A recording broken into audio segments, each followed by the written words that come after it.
Imagine opening the door to your balcony, small patio, or even your kitchen and harvesting organic carrots, crispy and sweet, grown by yourself, all without needing a giant backyard. Yes, you read that correctly. That myth that carrots need acres of land is completely outdated. In the United States, the container gardening movement has exploded in recent years, transforming urban apartments, compact balconies, and small spaces into true productive gardens. The reality is that millions of Americans are discovering that it's possible to grow fresh and healthy vegetables even while living in cities full of skyscrapers, where space is a luxury. Carrots, especially, adapt perfectly to container cultivation when you know the right secrets. Those technical details that make all the difference between an abundant harvest and stunted and deformed roots. In this definitive guide, I will reveal 7 foolproof steps for you to grow spectacular organic carrots in containers, even if you live in an apartment without a backyard. These are not generic tips you find anywhere. They are specific strategies, tested and approved by experienced gardeners from the United States, who've transformed container carrot cultivation into a true accessible science. Get ready to discover everything from choosing the correct container spoiler. Depth is everything, to soil techniques, specific varieties, and irrigation tricks that will guarantee perfect carrots, straight from your home to your table. Let's begin. If there is a secret that separates successful gardeners from those who harvest deformed and tiny roots, it is the choice of the home for their carrots. The number one mistake we observe in home gardens all over the United States is underestimating the depth. Carrots are taproots. They want to grow downwards and fast. If they hit the bottom of the pot too soon, they will bend, fork, or simply stop growing. To avoid this disaster, the golden rule is simple. You need a minimum depth of 12 inches, approximately 30 centimeters. This ensures that popular varieties like Nantes or Danvers have enough space to stretch without obstacles. Forget those shallow window boxes for this crop. Here we need real vertical depth. Now, let's talk about the material. Although plastic pots and traditional terracotta are common, the big revolution in American urban gardening are fabric pots. Why are they superior for carrots? The answer lies in air pruning. In rigid plastic pots, when roots hit the pot wall, they begin to circle, creating a tangle that suffocates the plant. In fabric pots, the textile material allows air to penetrate. When the root hits the fabric edge, contact with air causes the root tip to naturally dry out, stimulating the plant to create new internal lateral roots. The result is a much denser and healthier root system, which translates into more robust carrots. Additionally, the fabric prevents soil overheating during hot summers, something black plastic fails to do. For a harvest worth the effort, I strongly recommend 5 to 10-gallon pots, approximately 19 to 38 liters. A 10-gallon pot offers enough surface area to plant a generous amount of seeds, maximizing your production per square foot. Last but absolutely critical, drainage. Carrots hate wet feet. If water stagnates at the bottom, your carrots will rot before they ripen. If you opt for plastic, drill the bottom without mercy.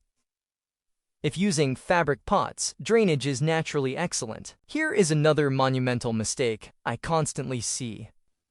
Enthusiastic gardeners filling their pots with garden soil and getting disappointed. The truth is that garden soil is too heavy, compacts easily, and literally suffocates delicate carrot roots. Carrots need a growing medium that is light, aerated, and allows the root to go straight down without meeting resistance. The solution: create or buy a specially formulated potting mix. The good news is that all ingredients are easily available at any Home Depot, Lowe's, or local garden center in the United States. I will share with you the tested and approved recipe that organic gardeners have used for decades. So now, write down the perfect soil recipe for carrots. 1. 3 peat moss or cocoa coir. This is the base that retains moisture without waterlogging. Peat moss is traditional, but if you care about sustainability, opt for cocoa coir. which is a renewable byproduct of the coconut industry. 1.3 Vermiculite or perlite. This is the magic ingredient for aeration. Perlite and vermiculite create air pockets in the soil, preventing compaction and allowing roots to breathe. Without this component, your soil will become dense and hard, creating deformed carrots. 1.3 High-quality organic compost. Here is the nutrition. Choose well-decomposed compost, preferably certified organic. Brands like Bus Blend Biodynamic Compost or Aged Manure Composts are excellent. The compost feeds both the carrots and the beneficial soil microorganisms. Mix these three components thoroughly before filling your pots. The result should be a fluffy substrate that you can easily stick your fingers deep into. When you squeeze a portion in your hand and release, it should crumble gently, not form a compact ball. Carrots thrive in slightly acidic to neutral soil, with an ideal pH between 6.0 and 6.8. You can test pH with cheap kits available at any gardening store. If the pH is too low to acidic, add a little dolomitic lime. If it is too high to alkaline, add garden sulfur. Most commercial potting mixes come balanced in this range, but it's worth checking. But why is fluffy so important? Think of the carrot growing like a stake being pushed into the soil. If it encounters stones, hard clods, or compacted layers, it will divert, fork, or create strange protrusions. A fluffy and uniform soil allows the root to go down perfectly straight, resulting in those beautiful cylindrical carrots. The aerated texture also drastically improves water and nutrient absorption, accelerating growth. Now that you have the perfect pot and ideal soil, it's time to choose the star of the show, the carrot variety. Here in the United States, we have hundreds of options, and trying to plant a long, thin imperator variety in a pot can be frustrating.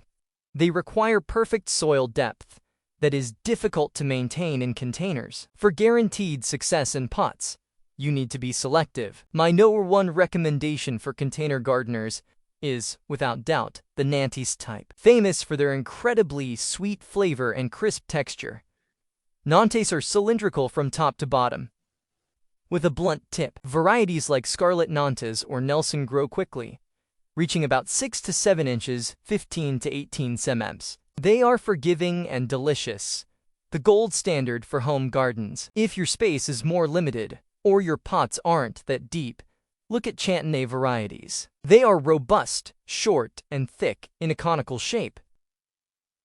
The red-cord Chantenay is an American classic that develops a rich, sugary flavor in autumn. They are true tanks of carrots, growing vigorously even in less perfect soils. For something fun and totally different, consider Perry's Market or Romeo-type varieties. These are small round carrots like radishes.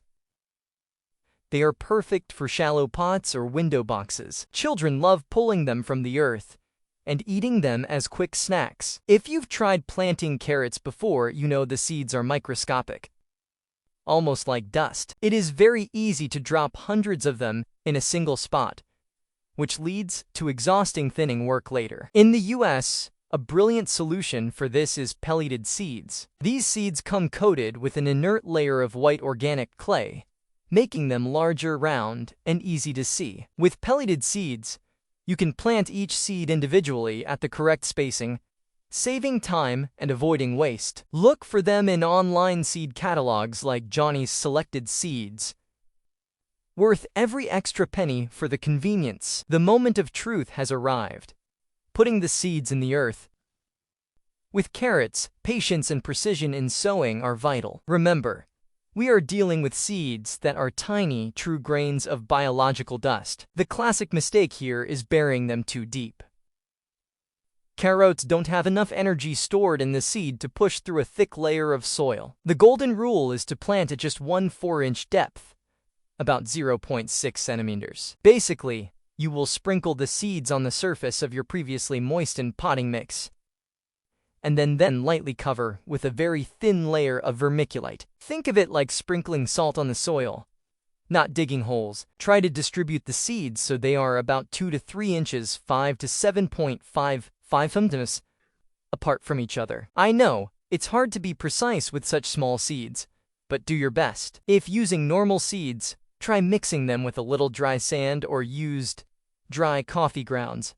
This helps visualize where they fall. Here is the secret that separates pros from amateurs, especially if you live in states with drier or windier climates. Carrot seeds are notoriously slow to germinate, taking 7 to 21 days. And during all this time, the soil must never dry out. If the seed dries out for just a few hours, it dies. To ensure constant moisture without having to water 5 times a day, use the board trick. After sowing and watering well, place an old wooden board, a piece of damp cardboard, or even a layer of burlap directly on the soil surface. This creates a physical barrier that prevents evaporation, keeping the surface moist and dark. Perfect conditions for germination. But be careful, you need to check daily. As soon as the first tiny green sprouts appear, remove the cover immediately. If you forget, seedlings will grow aelated, pale, and weak looking for light, and you will lose your crop. This simple trick drastically increases the germination rate, ensuring your pot is full and productive from the start. This is the step no one likes to talk about, and most beginner gardeners avoid out of pure pity: thinning. But I'll be direct with you. If you don't thin, you won't have real carrots. What you will harvest will be hair carrots. Roots fine as hair strands, stunted, and totally useless for cooking. Why? Because carrots are extremely competitive for soil space. If 2 or 3 seeds germinate too close, they will fight for the same underground space. None of them will manage to develop that thick and juicy root you imagine. All will stay thin. When your carrot seedlings reach about 1 to 2 inches in height, 2.5 to 5 centimeters, and have developed their first true leaves, it's time to act. Look at the pot and identify where plants are too crowded. Here is the crucial technique. Do not pull out extra seedlings by hand. When you pull a baby carrot out, its roots entangle with neighbors, and you end up disturbing and damaging roots you want to keep. Instead, take small scissors, sewing scissors or bonsai shears work perfectly, and simply cut unwanted seedlings at soil level. The cut roots will biodegrade in the soil and even add a little organic matter. Your goal is to leave 3 inches, 7.5 centimeters distance between each plant you are going to keep. Yes, it will hurt to sacrifice perfectly healthy plants. You will feel like you are wasting, but here is the hard truth. Keeping them all would be the real waste of time, nutrients, and space. Thin without mercy, and your surviving carrots will reward you with incomparable size, flavor, and quality. If your carrot seedlings are already 3 to 4 inches when you thin, the ones you cut can be used as microgreens. They have a delicate carrot flavor and look beautiful in salads or as a garnish. At least this way the sacrifice is not totally wasted. Consistency in watering is the secret to perfect carrots.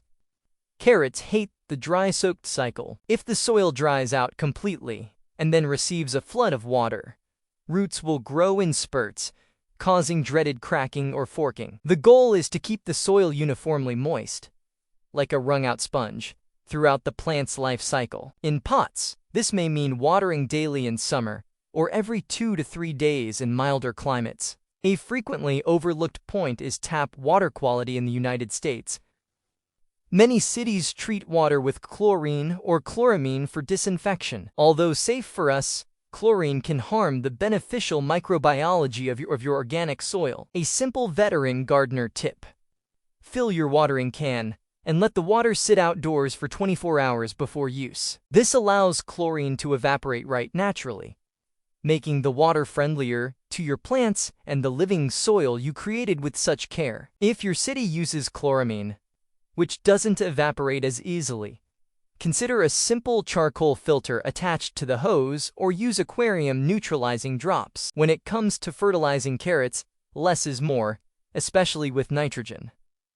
A common mistake is using generic all-purpose fertilizers rich in nitrogen. The result: you will have magnificent lush green foliage, but thin, pale, and tasteless roots down below. Nitrogen stimulates leaf growth, not roots. For sweet and robust carrots, you need to focus on phosphorus P and potassium K. Phosphorus is essential for root development, while potassium helps with general plant health and disease resistance. My recommendation is to use fast-acting liquid organic fertilizers. Low nitrogen fish emulsion, or better yet, liquid kelp are fantastic. Apply a diluted dose at week 4 after germination, when plants are established, and repeat at week 8, when roots are fattening up. Another excellent option, very popular among organic gardeners in the US, is bone meal, which is rich in slow-release phosphorus and calcium. You can mix a little into the soil at planting time to ensure long-term nutrition without risk of burning roots. Remember, carrots are not voracious heavy feeders like tomatoes or corn. They prefer balanced soil and gentle supplemental nutrition. Excess fertilizer, especially fresh manure, can cause forked and hairy roots. Keep nutrition light and root-focused, and your carrots will grow straight, sweet, and crisp. We've reached the best part, the harvest. Unlike fruits that change color, carrots hide their game underground. So, how to know when they are ready? The most reliable visual tip is to observe the carrot shoulders. When the top of the root, just below where leaves emerge, starts to surface and reaches about 3/4 inch to 1 inch in diameter, they are usually ready. Don't be afraid to do a test. Carefully remove a little soil around a plant to peek at the size. If it looks small, cover it back up and wait another week. Carrots are patient and can stay in the soil waiting for you. Here goes a climate secret that experienced gardeners in the northern US and Canada love. Frost is your friend. If you live in a region that gets frost in autumn or winter, don't rush to harvest all your carrots before the first cold. In fact, leave them there. When temperatures drop and a light frost occurs, the plant enters survival mode. To prevent water inside its cells from freezing and destroying tissues, the carrot converts stored starches into natural sugars. The result? The famous candy carrots, incredibly sweet carrots, with an intense flavor you will never find in a supermarket. Many gardeners plan their autumn harvests specifically to take advantage of this natural phenomenon, harvesting the most delicious carrots of the year well after the rest of the garden has died. When harvesting, avoid simply pulling by the leaves, as they can snap, leaving the roots stuck in the earth. If the soil is compacted, use a small garden fork, or trowel to loosen the earth around the root before pulling gently. As soon as you pull the carrot from the pot, cut the leaves immediately. Leave only about 1/2 inch of green stem. Why? Because the leaves remain alive and transpiring even after harvest. If you leave them, they will act like suction pumps, draining all moisture and sweetness from the root in hours, leaving your carrot withered and rubbery. The leaves, by the way, are edible and delicious. Use them to make pesto, add to soups, or sauté. As for the roots, wash them only when ready to consume so they last longer in the fridge. Stored in a perforated plastic bag or wrapped in damp paper towel in the vegetable drawer, your homemade carrots can last weeks. If you can resist eating them all at once, growing your own organic carrots isn't just about saving a few dollars at the market. It's about the incomparable satisfaction of harvesting pure, nutritious food you created yourself. Recapping our journey: choose the right pot, minimum depth of 12 inches and good drainage. Living in fluffy soil, the mixture of peat moss, vermiculite, and compost is key. Ideal variety: bet on Nantes or Chantenay for guaranteed success. Shallow sowing: just 1 4-inch deep and constant moisture. Thin without mercy: 3 inches of space to avoid thin roots. Water and nutrition: moist soil without waterlogging, and focus on phosphorus potassium. Smart harvest: take advantage of frost for extra sweetness and cut the leaves immediately. Don't leave it for someday. Gardening is made of action. My challenge to you is simple: get just 5-gallon pot and a packet of seeds this weekend.